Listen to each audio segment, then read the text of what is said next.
Aldera alus darbnīca ir pašlaik Baltijā plašākā vieta, kur jebkurš Latvijas iedzīvotājs vai iebraucējs, apmeklētājs var uzzināt par šī produkta alus vēsturi.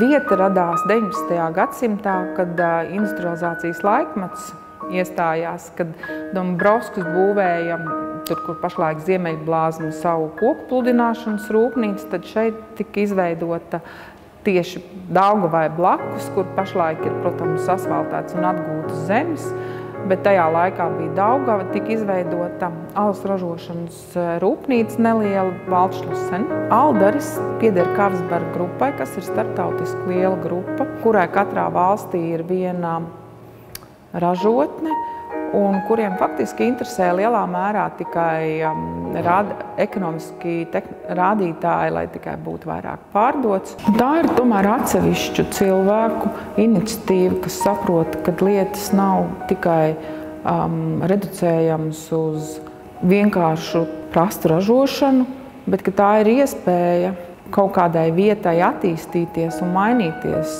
Jā, un tad tajā mūsu darbības laikā tie apsvērumi vispār, kādēļ, teiksim, iesaistīties un kādēļ piekrist šādām darbam diezgan ilgā laika periodā bija. Viens ir tas, ka vecu industriālu ēku apgūšana un saglabāšana. Otrs bija, protams, arī tas bija viens no pamatu uzdevumiem mainīt priekšstatu par produktu kompānijas darbības ietveros.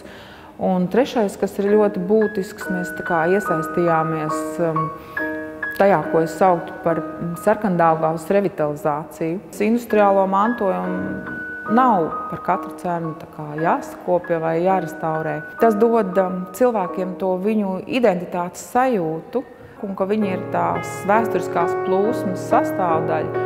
Faktiski sanāk, ka arhitekti ir kaut kā viena no asīm, caur kuru domāšanu notikumi tiek pavērsti vienā vai otrā virzienā. Ja man ir, teiksim, jāsaka, kas ir laba arhitektūra, tad man liekas, ka katrā gadījumā ir jābūt, kur arhitekts piedalās, ir jābūt kaut kādai pievienotai vērtībai. Es teiktu, ka tādi divi faktiski tie ēnkuri, ja mēs runājam pilnīgi lokāli, tad tie ir tie skaistie katli. Un, ja mēs runājam atkal otrā pusē tādā paplašinājumā, tad tā ir Sarkandaugava, kurai dot ar šo vietu iespēju attīstīties un būt dzīvai.